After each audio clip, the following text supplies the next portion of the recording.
Greetings everyone, Andy Dukes here again.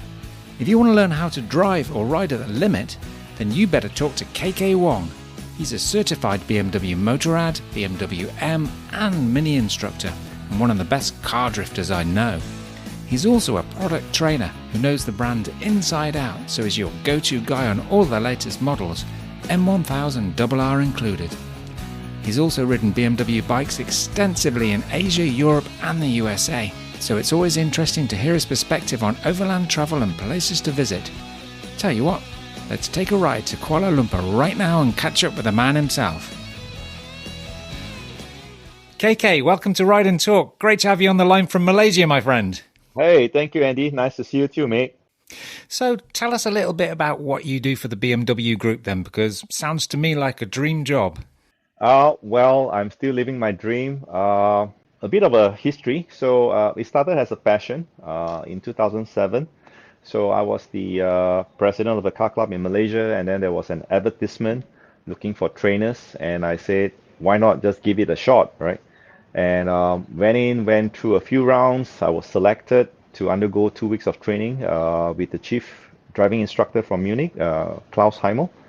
And then the rest is history. I became a certified BMW trainer. And then in 2010, I went to Salzburgring in Munich, in Austria, and I undergo 8 days of training and became a M certified driving instructor. And then in 2011, I got the riding bug, and I started riding. And then I said, well, I think the best way to learn the art of riding is from BMW. So in 2014, I went to MISA in Munich, and of course, and then I became a certified rider trainer as well. So I think it's just a career progression. In 2016, I started talking to BMW India, and then I started to go into product and sales training, and then I started to work together with BMW Asia, doing training all over Southeast Asia as well. So that is where I am. So it has been an interesting journey, like what we always say in BMW Motorrad, make life a ride. Too right. So let's just touch on the car side first, because I've seen videos of you drifting M2s, M3s, M4s, M5s around various racetracks. So where did you learn those skills? Were you a bad boy street racer at some point, or? No, actually, to be honest, I have always been a very obedient, law-abiding citizen. Of course, I've done go-karts during my younger days. Always wanted to learn drifting, and I didn't actually get to do any drifting until I became a BMW driving instructor, because you get free cars, free tires, and I said I always wanted to do this, right? And what is the best way to do it? You know, you got the cars ready and you got the tires.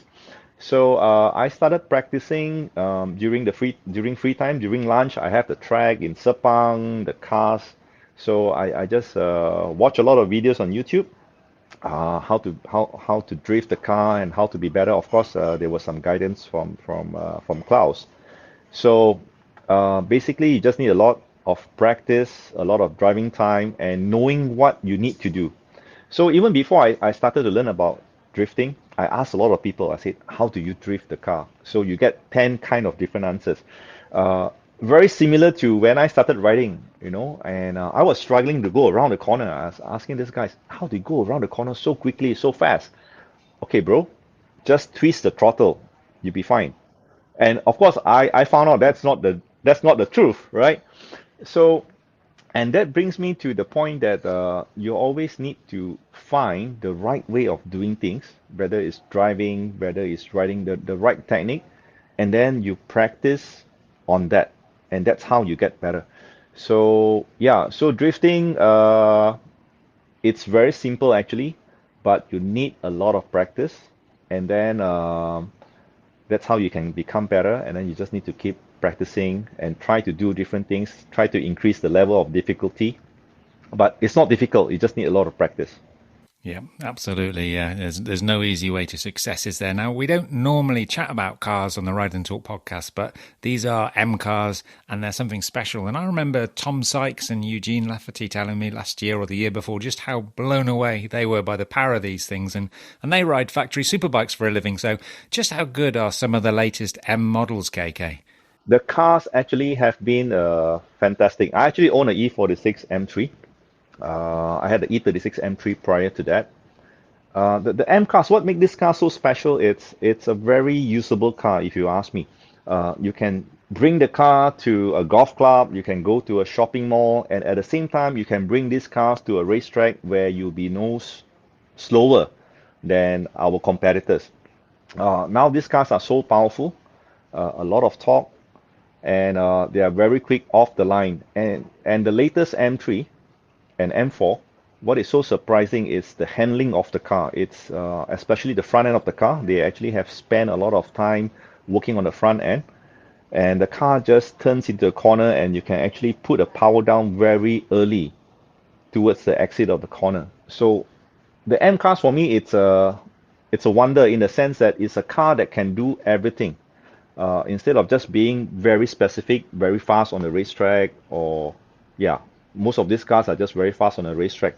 But with the M car, you are fast on a racetrack, but you can also use it to go to a golf club, to go shopping, to bring your family out. So I think that's what makes the M car so special, if you ask me.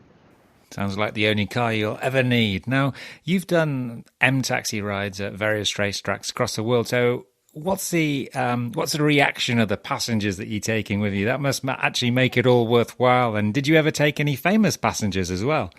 Uh, okay, the famous passenger, I would leave that to the second part. So, the M taxi ride, it's always something that we do at the end of the M driving experience. It's basically to give all the participants or all the M car enthusiasts a feel of what the car can do. Most of the times, to see the joy that we bring to these people, to experience sitting on an M3, M4, M5, or M6, or even an M8 on a racetrack and the car going sideways. So there are always two reactions. Either they are very quiet throughout the taxi ride, and once you stop the car, and that's where they scream, or they'll be screaming throughout the ride, bursting their lungs, right? So only two reactions. And for me, it's always a pleasure to see the joy on their faces, yeah, to bring this joy to them.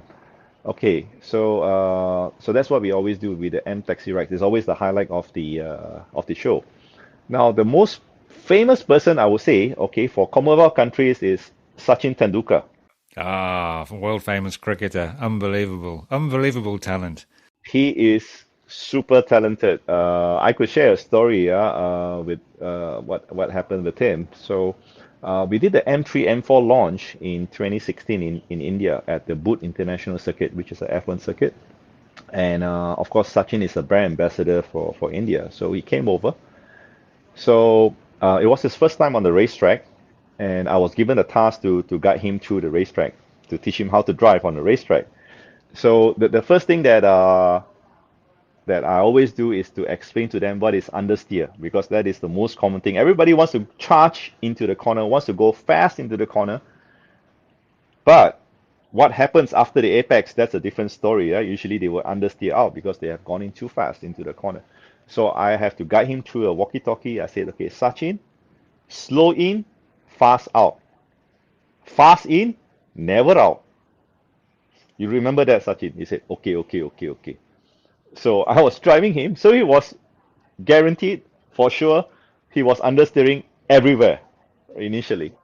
So I said, Sachin, in order to go faster, you need to slow down the entry. So I said, okay, okay, okay. So the thing that amazed me about talented sportsman, which I could see in Sachin, he was a very, very fast learner. He could just pick things up like that. So so we did about 5, 6 laps, and I could see like, wow, he's getting faster, and I need to pick up the pace, right, to keep him at bay, but not too far so that he could keep up. So he was able to pick it up just like that.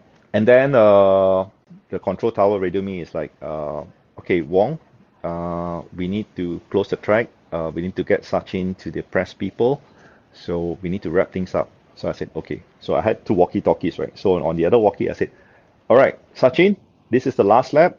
After this, we'll do a cool down lap and we'll go back to the pits. And he said, okay, okay, okay, okay. So I was in front of him after the last lap, so I went into the pit. And he continued driving for the next 30 minutes. He just kept on driving. So I spoke to the president then for BMW India, which was Frank Schroeder. Now he's back in Munich. So I said, Frank, I was told Sachin got a flight to catch, yeah, to go back to Mumbai from Delhi. I said, Wong is okay. He's Sachin Tendulkar. He can do anything he wants, right? So he kept on driving, and he was so happy with the car, Sachin. Totally, he was like, wow. He was driving an M4. He was so happy with the car. So after that, we had some time. So um I gave him a taxi ride on the car, right? I took out the M3, gave him a taxi ride, and he was like, wow. He said, I need to learn how to drive like this, you know. So the highlight of my career is giving Sachin Tendulkar a taxi ride. And whenever I'm in India, if I get into any trouble with the immigration, all I need to do is just to show a picture of me with Sachin Tendulkar, and it's like, boom, I'm fine. Yeah. Then you're fine, yeah. And even if he had a flight to catch, it wasn't as if he was holding a flight up. He was probably his own plane anyway, wasn't it? So he could do what he likes. And interesting that he was such a quick learner because, you know, for someone, a top sportsman who spends the whole of his life analysing his own performance and trying to get better, then that makes sense why they can pick other skills up quickly. But moving on to bikes, though. Finally, after a long wait, we finally got a motorcycle with an M designation. So what were your thoughts when you first heard about or first saw the M1000RR? The bike to me is very special, the M1000R. The M1000R is all about the final details. Just beats the carbon pieces, right? Here and over there, just looking at the final details. That's what separates the M1000RR from the regular S1000RR. It's all about, when you get to that level, it's all about the fine details, right? Of course, if we talk just about performance increase, maybe it's just like maybe 5-10%, right? In total, whether it's downforce, whether it's horsepower. But sometimes that 5 or 10% is what decides whether you win the race or not. So that the M1000R is when BMW Motorrad is looking into the fine details to make what is so far their best bike ever, the M1000RR. Yeah, I mean, it's an amazing bike straight out of the box, isn't it? And seriously competitive as well, I think. But same for, like you say, same for the S1000RR, because these are bikes that certainly demand your full attention. Now, you mentioned you're a certified riding instructor. So do you believe that training is still the best investment you can make as a rider to improve your technique and increase your skills and ultimately get faster lap times? Absolutely. I get asked this question a lot of times, and I could see it from my students, from my friends. When they buy a bike, what's the first thing they do? They will put in the full exhaust system, or at least they will put in the slip-on exhaust and Acra Pro, which that will cost them maybe $1,000 or yeah, maybe slightly more than that. If it's a full exhaust system, probably $2,000. Yeah, and then they'll put all the performance parts on the bike. But those things don't really make them go any faster. For me, the best upgrade is to upgrade the rider. Is to upgrade the rider. Your sitting position on the bike. How are you going to roll the throttle, right? Your line of vision. When are you going to turn the bike into the corner? Those things. And this is the best upgrade. Is upgrading the rider, not upgrading the bike. That comes later. You need to upgrade the rider. And it costs a lot less than a full exhaust system, that's for sure. Much lesser for sure, much lesser. That's the thing that baffles me, right? So once I explained to them, I said, try this and then tell me, is this the best upgrade? And of course, after that, they are totally sold. So that's what we are trying to do in this region in Asia to promote rider training, because BMW loves our customers. We want to keep you guys safe so that you guys can continue buying bikes from us, right? But the more important thing is for you guys to enjoy riding and to know what the bike can do. Absolutely, yeah. And of course, as part of your own training program in the past years, you completed various race schools, and BMW, as you say, it runs its own versions of these. So do you think these kind of events really allow you to appreciate the advanced engineering, the ergonomics, and of course the performance of some of the BMW sports bikes currently on sale in dealers? You know, bikes like the RR. Yeah, of course. I think doing having these trainings, especially on a racetrack, I think that's a appropriate place to do it. Very safe, and that's where you can actually find the limit of your current riding skill. I mean, everybody has different limits. So this is the best way to learn how to ride faster. I would say how to write better, because when you write better, automatically you become faster. So we have done this in India, Malaysia, even in Vietnam, and without realizing it, especially in India, we did this in 2018. We have a bunch of riders, and I could tell you one thing: these guys were definitely faster than me as a rider, because these are like the local national champions in different classes. They were definitely faster than me, right? But what I could share as a trainer, it's the final points of riding, because a lot of these guys, when they started riding, it's all by instinct. They had no proper coaching. It's just by instinct.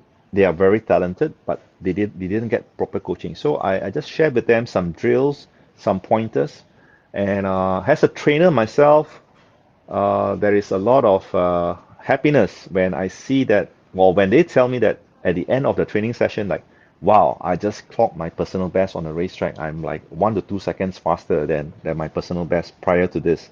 Which is really, really fast. A big improvement on a racetrack, isn't it? 1 to 2 seconds. Oh, that's massive, yeah.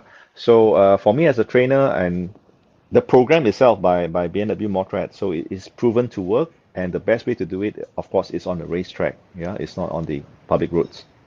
So you're a passionate and a knowledgeable guy, KK. So do you enjoy going to Europe, well, Munich specifically, as part of your training role to meet developers, designers, engineers, and learn lots about the bikes that are coming our way so that you can share that knowledge and passion with customers?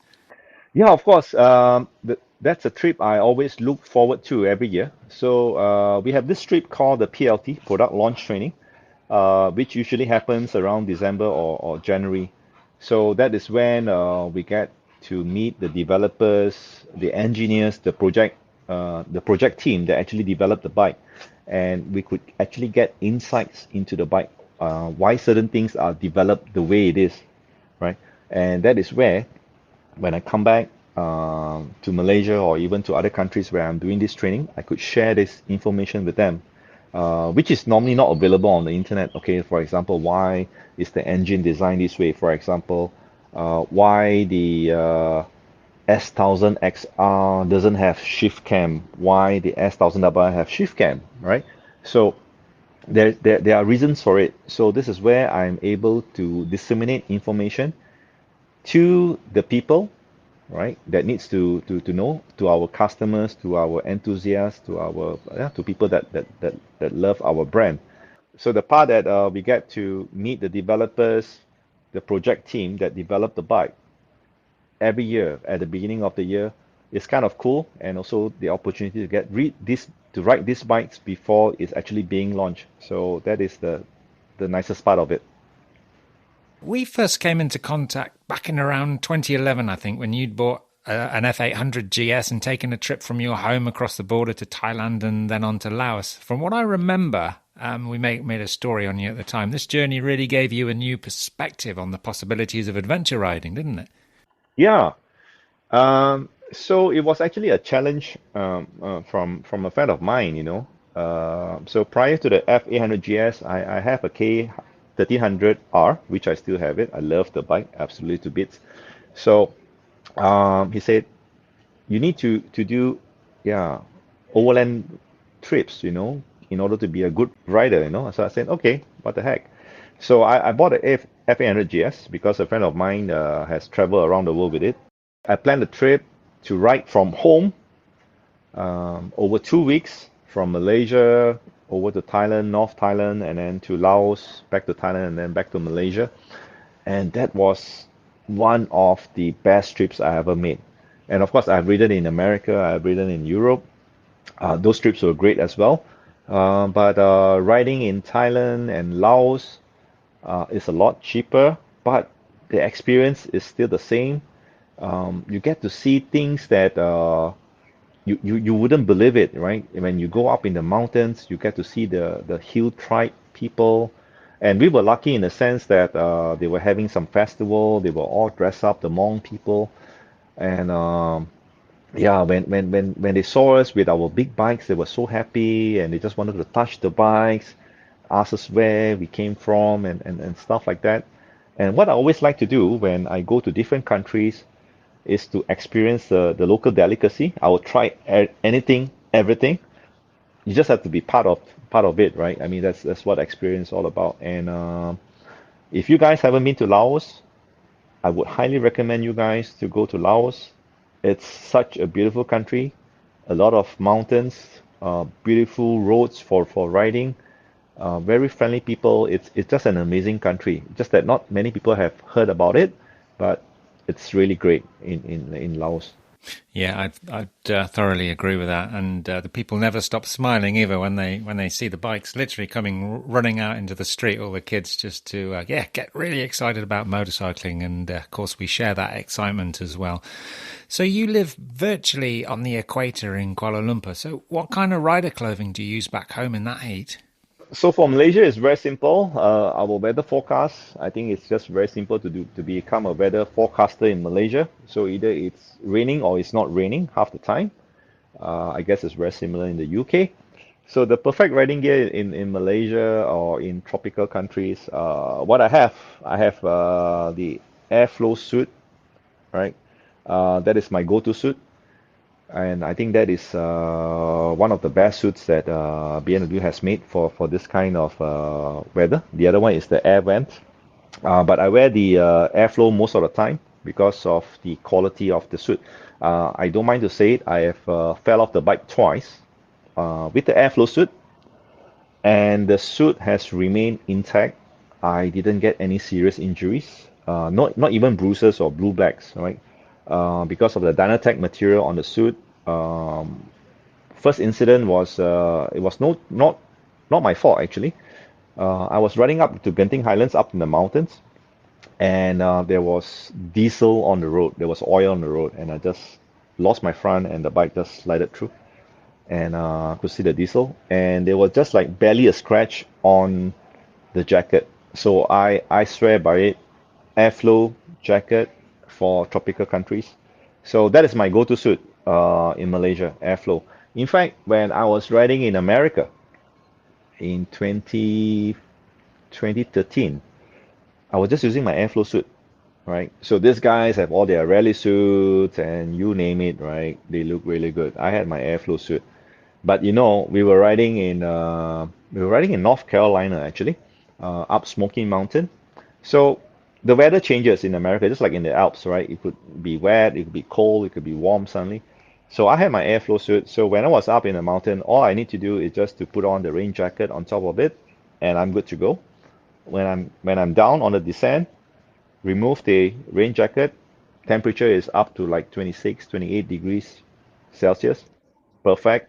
I love the airflow jacket. For me, that is what and the material that they use. So I have a lot of friends or even students asking me, is like, why is the airflow suit so expensive? Right? They expect it to be cheaper. So I explained to them, look at the protectors that they use on the shoulder, on the elbow, and the back protector, and look at the material. It's called Dynatech. It's developed, for this and for that. So even if you buy the airflow that is the black airflow, so you actually have Dynacold technology that reflects, sunlight, so it makes it cooler for you to ride in that jacket, even in a hot tropical country. So for me, yeah, airflow is the suit to go for Asia, man. Nothing else. Okay, so that's heat. But what's the coldest you've ever been on a bike then? Coldest up in the Alps, 2009. So 2009. So as I mentioned to you earlier during our casual chat, I'm the president of BMW Clubs Asia. So of course, every year we get this kind of meeting, and we usually do a pre-council ride before the meeting. So in 2009, I actually went to Regensburg in Germany. So we were given a choice to choose any bikes that you want to ride. So So prior to that trip, so I call up the local dealer, Autobauer. I call up the boss. I said, could you loan me a 1200 GS? They said, yeah, yeah, sure. Because I don't know how to work on the signals, even how to start the bike and everything. Yeah, I'm not ashamed to say it, right? So, but that's how it was. So I got the bike for a week. So I was riding around my house. Okay, first gear, press it down. Second gear, third gear, fourth gear, fifth gear, all the way to the back. Okay, and off I go to Regensburg. So when I got there, so I had my Doc Martens and I had a pair of jeans. When you didn't know any better. Yeah, exactly, right? It was like all the wrong things that you're not supposed to do, right? So I'm sharing this experience. So the guys were all experienced riders from all over the world, and they saw I was wearing a pair of Doc Martens. Like, okay, Wong, you're not going riding with us with that shoes. You need. So it happens that we were at Regensburg. We were actually visiting the plant at Regensburg where they were actually assembling X cars back then. So they had a shop there, a Motorrad shop. Actually, it was more for the employees. So I bought a pair of shoes, I bought a pair of pants, and I was good to go. So and I rode with these guys, right? My first experience on the big bike, and they brought me up to the Alps. So from Munich, we went down south, went up to the Alps. Now going up to the Alps is not that bad. It's actually beautiful, twisting corners, nice roads and everything. You see a lot of cows in the hills and stuff like that. But when it rains, it gets really cold Very quickly. very quickly. So now the problem is before I went for the trip, so I borrowed a pair of uh, a suit from one of the local guys. So he gave me a set of Atlantis suit.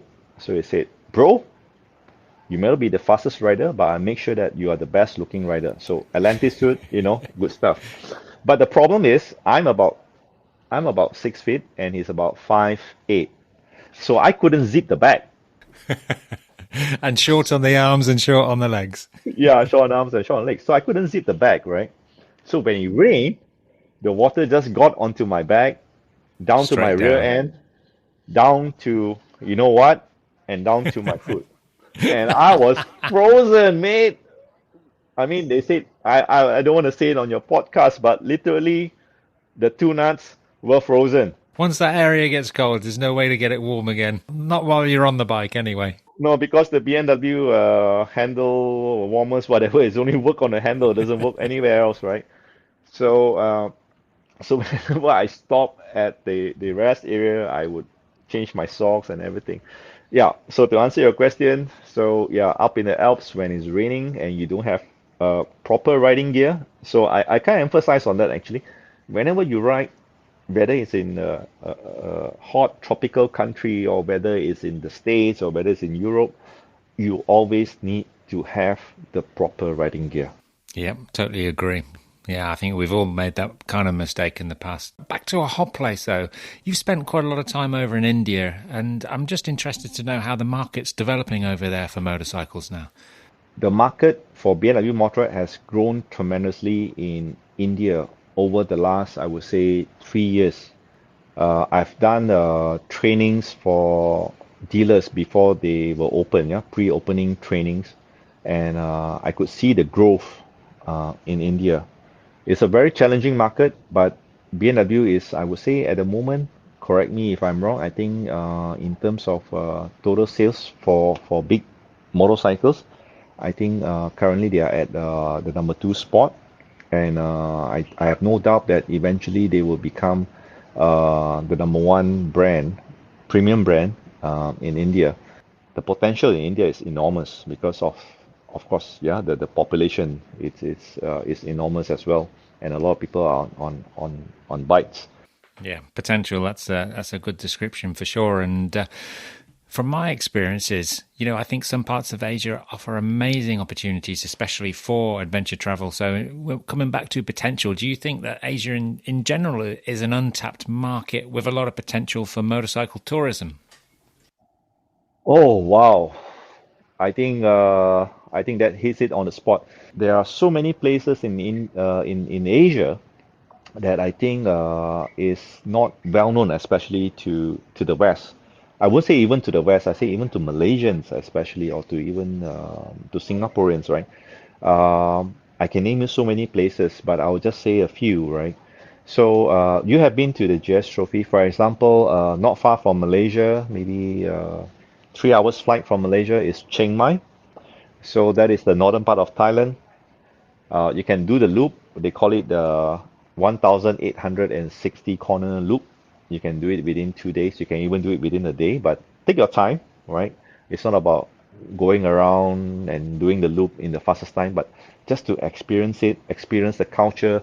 You'll go through villages where you have the people with the long neck tribe. Uh, you have all the limestone cave. There's so many things to see, yeah, doing that loop. 3 days, 2 nights, short tour, perfect. Northern Chiang Mai. You can even take a detour, go to the Golden Triangle, which is not far away from that, maybe 3 hours ride. Yeah, you can see where is the Golden Triangle, notorious in the 70s and 80s, but very peaceful right now. So that's one of the popular destinations for local riders. And then of course you have Vietnam, right? Northern Vietnam at the year end you can actually get snow. Pusapu, I think Pusafa, that's the name of the place. So beautiful roads in Vietnam going up to the mountains. I've mentioned Laos earlier in the podcast. The entire country, it's beautiful. It's not too expensive to ride in Laos, and of course in even in India. All right, we are planning to do some trips up to Kashmir, or they call it Leh Ladakh, up in the Himalayas, right? So reputedly, that is like one of the highest road that you can travel by motorcycle, right? Up to about 19,000 feet above sea level. Yeah, you start from Chandigarh. Probably the trip will take you about 5 days, 5 days, 4 nights, and you can't go up too fast because of the altitude, right? If you go up too fast, then you start to get oxygen deprivation and you start to hallucinate. So in Asia, there is so much to offer in terms of riding opportunities. Even in Malaysia, we have the mountains, which is like an hour away from Kuala Lumpur. We have one of the oldest tropical forests in the world on the other side of Malaysia, Borneo Island, which you can fly over there in 2.5, 3 hours, and we can get the bike sorted out for you, and you can start your journey, yeah, to Barrio. Barrio is the name of the place, and you can ride through the tropical forest on road and off road. Different type of experience from what you're going to get in America and Europe. Totally different there. I'm getting withdrawal symptoms now, just sort of thinking back in the past. I mean, yeah, I totally agree with what you said about Vietnam, Laos, Malaysia. Yeah, Cameron Highlands, yeah, jungle, beach. You got it all there, really, haven't you? It's absolutely Yeah. fantastic. So, Well, you're always welcome, Andy, to go back to Borneo Island. We can always arrange a trip to go to Barrio. I think you will absolutely love it with the wildlife. Uh, just being back in the forest, I think it's always so special. Just being back in the forest to breathe in all the fresh air and stuff like that, to see the wild animals. I think it's fabulous, right? got to be done. Just the thought of going anywhere at the moment gets you excited, doesn't it? So, listen, we all know you love your fast bikes and your fast cars, but I'm wondering what your thoughts are on the R18, because I presume you've ridden this big boy. Yeah, I've ridden the bike. Wow. Um, it looks a huge bike, but when you start riding it, it doesn't feel huge. It's actually quite nimble, maneuverable around corners. Quite a fun bike. A lot of low-end torque, just like what a roadster should be. And it's an eye turner, right? So it's a bike that I would ride around town, maybe a short excursion off the city. Because when I was riding it around town, everybody was looking at it. It was definitely a head turner with the R18. I can tell you that. Absolutely, yeah, yeah. And as a petrol head, I'm also interested to get your thoughts on electric mobility and where you think we need to head in order to make that, inevitable transition to e-bikes one day. Um, so we already have the e-bike many years ago with the C Evolution. I've tried it, And I love the bike absolutely, yeah. With the C Evolution, the acceleration of course is instantaneous and stuff like that. Uh, Riding capabilities or handling capabilities is no different from any of our bikes. And of course, it's only meant for urban mobility or riding in the city. So I guess the turning point would be for me, it's when the bike will have a longer riding range that will make it more acceptable to a lot of the enthusiasts or the people that are interested to buy the bike, because we want to make these bikes to be able to ride longer distances, so they can, go for a short half day ride instead of just riding for about 120 or 150 kilometers. So I think that is a limitation for a time being. But for those that are looking just to ride an electric bike, we do have an electric bike already, the C Evolution, and now we are coming with of course, with the new bike. Um, I've tried even the electric car. Uh, for me, of course, there's actually a very polarized view for the time being, right? So, of course, with electric car, the benefits you get is instantaneous acceleration, and yeah, you don't need to use a single drop of gasoline. You are being environmental friendly, but what you're missing, of course, is the sound of the engine, and the that stuff that you and me know, right? We are more or less in the same generation. But of course, time will come to a point that we need to be really mindful of the damage that we are doing to the environment. Yeah, we need to maintain the environment for the next generation. So we need to strike a balance, and that is crucial for the future. Yeah, I totally agree. And I think as long as the emotion's in there, then I'm all for it. I mean, I love the way that electric vehicles perform. I've loved the C Evolution, and I've loved the other things I've tried. I even love my e-mountain bike, so I'm all for it 100%. But it's all about the emotion. But I guess the thing is we need, 5 or 6 different bikes in the garage to really satisfy our needs. But I've got a final question for you, KK. I know you've got your K1300R, and I think you've still got your F800 GS, but if you were allowed just 2 bikes in your garage, maybe an old timer and a modern one, which would they be and why? Wow, that's a tough question. I wish I can have more than two, right? Especially with BMW Motorrad. Uh, okay, the first bike that I would choose would be I think a lot of people will be surprised with this answer. I would say it would be the 850 GS. Somehow I like the 800 or the 850, in a sense that if you do a lot of long adventure rides, I like the off-road capabilities of the 850 GS, especially with the 21-inch wheels in front. The bike is a little bit lighter. You don't need the power of the 1250. So for me, the 850 is perfect for my needs, for my type of riding, to go off-road and a little bit of on-road. So that would be my first choice. And the second choice for me, if I want to go a little bit faster on my weekend rides with the guys, will be the S1000 XR. XR. XR, yeah, the XR. I think it has more than enough power to go crazy fast, handles well, and I love that inline four engine. I think, we used to go fast during our younger days, so we still have that in us. But now, our backs are creaking, the hips are like hurting, stuff like that. So we can't get into that sport bike riding position in the S1000RR. So we need something a little bit more relaxing, a little bit more upright. So, but we want to still to have the feel of the sports bike, right? So for me, it would be the F850 GS and the S1000 XR. Yeah. Top choices, respectable hooliganism, absolutely. Well, listen, thanks for being our guest on Ride and Talk today, KK. I really enjoyed catching up again and hearing your stories. Take care, mate. Thank you, Andy, and it's a pleasure to chat with you again. Yeah, looking forward to the next one. Take care, mate. Cheers, KK. Always great to hear your stories. And what an interesting life you lead. It really made me want to head across to Asia again and revisit some of those incredible destinations. Isn't it amazing what a world of opportunity a motorcycle can offer? But you have to take that opportunity, of course. Okay, That's it from me for now. Back soon with more exciting guests to hopefully inspire you to ride more, ride further and ride better. As ever, take care out there and keep the rubber side down. Bye for now.